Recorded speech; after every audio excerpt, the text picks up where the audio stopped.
Hiya! Today we're having a look at Seamus Heaney's Requiem for the Croppies, which is one of the given texts on your course that deals with the theme of conflict.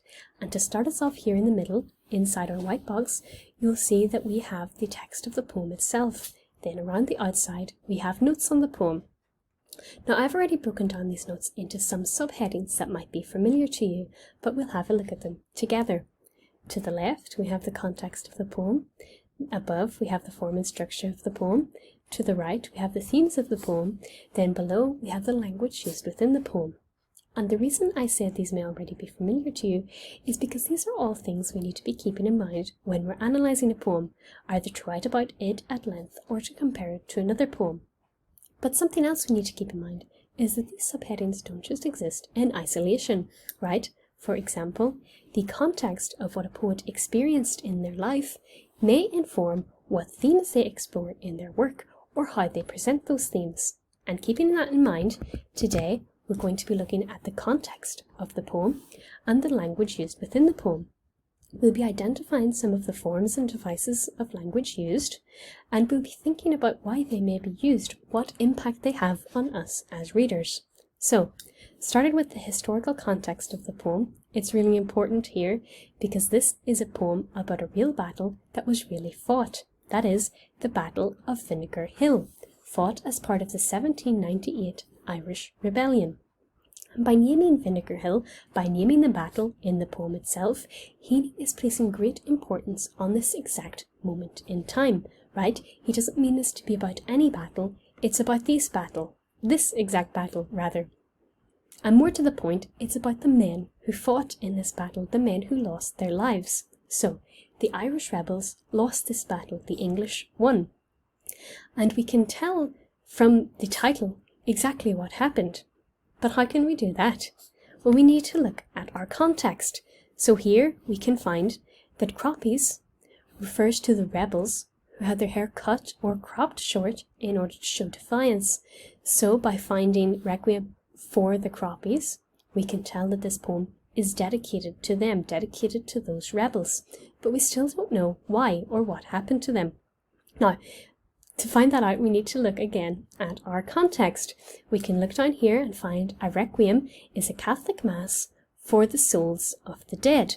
So, by naming it Requiem for the Croppies, we can tell here that Heaney is intending this piece of writing to be a way to commemorate and memorialise the souls of these dead men, these Croppies, who fought in this battle. Now, Seamus Heaney himself was an Irish poet. He was born in 1939 in County Derry in Northern Ireland, and what this means is that he lived through a lot of political and civil unrest and violence in his life.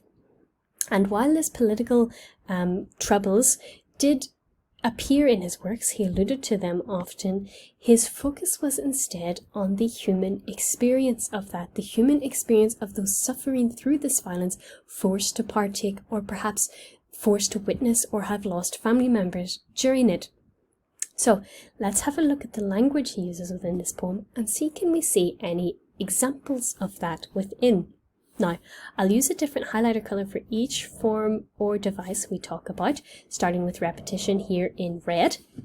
Where can we see repetition in this poem? In the second line, where he repeats the word no. No kitchens on the run, no striking camp. Now, this repetition of the word no really drives home the point that they had little support. They weren't set up for this. They were farmers going up against soldiers.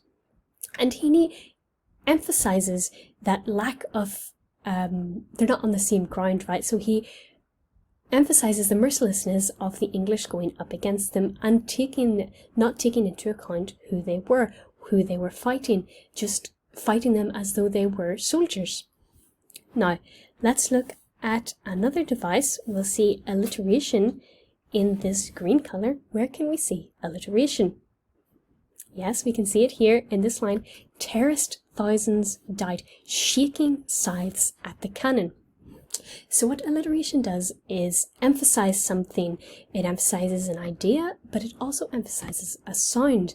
And Seamus Heaney here has used it twice in one line with two different sounds. So let's have a look at what he's done.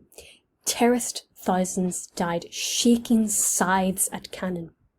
Obviously, that's a little overemphasized from me, but you can see here the difference in those sounds. We've got the sharp terraced thousands versus the long and drawn out shaking sides. Now, what does that do to our experience of the poem? Well, we can see here, so many were dying that they were like a row of terraced houses. It was quick. It was merciless. I'm sorry.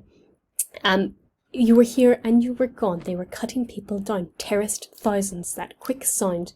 Meanwhile, these men were putting up any sort of resistance they could, shaking sides at cannons, right? That was never going to work, but they were drawing it out for as long as they could. And we can see that in the sounds that Heaney has used here. Now, let's also have a look at the personification in the poem in this blue. Where can we see personification in the poem? In the line underneath, the line where he has used the alliteration, the hillside blushed. Now, personification is used to give human qualities to things that can't experience human qualities, right? Hillsides can't actually blush, but the imagery here that we have in our minds is a hillside turning red. That's, of course, with blood.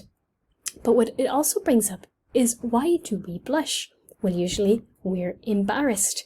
So the hillside blushing, turning red, may also imply that it is embarrassed to witness these soldiers being so merciless against these farmers, right? Speaking of farmers, let's also have a look in pink here, hot pink, at the agricultural imagery of the poem. Now, agricultural refers to farming, and given that our speaker is one of the farmers, it crops up a lot, usually for the same purpose. So let's see what we can find. We've got the first line here, the greatcoat's pockets, they're full of barley. Barley is one of the most widely grown and important crops in Ireland, so this was close at hand to them, right? They could grab everything they could and run. Where we also see agricultural imagery is that they're stampeding their cattle into the infantry. The infantry are the soldiers, and what they're doing is loosing their cows into them to injure them, to scatter them, to make any sort of plan they had not work, right? That's all they had to work with. They were doing everything they could. We can also see the agricultural imagery here returning with the barley growing up out of the grave. Now, this returns to the imagery of barley at the beginning. It's all they had, but what they do have now is also a remaining idea.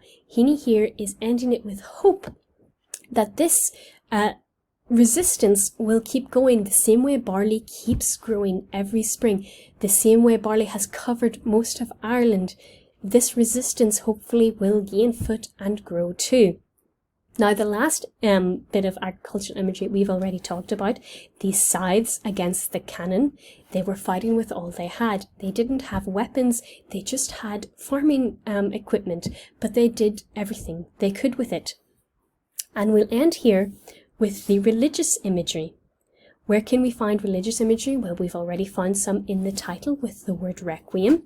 It's also important to note the fact that it's a Catholic mass, because these farmers would have been Irish Catholics fighting against the English, and Heaney himself was an Irish Catholic.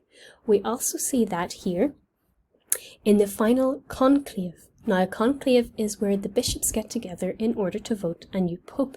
It's a big deal. It's the last stand, and our speaker, a farmer rebel, using that language really brings a human part of that, right? It feels correct. That's what he would be thinking about. Heaney himself is putting his own life experience into this experience of this speaker. We can also see religious imagery here. They buried us without shroud or coffin, once again showing the mercilessness of the English soldiers. They had no respect for these men. They cut them down and they buried them without the proper religious rites or burial, without any respect. Okay, so that's what we can think of for this. Now we can see how these forms and devices of language feed into the themes here at the right. Thanks.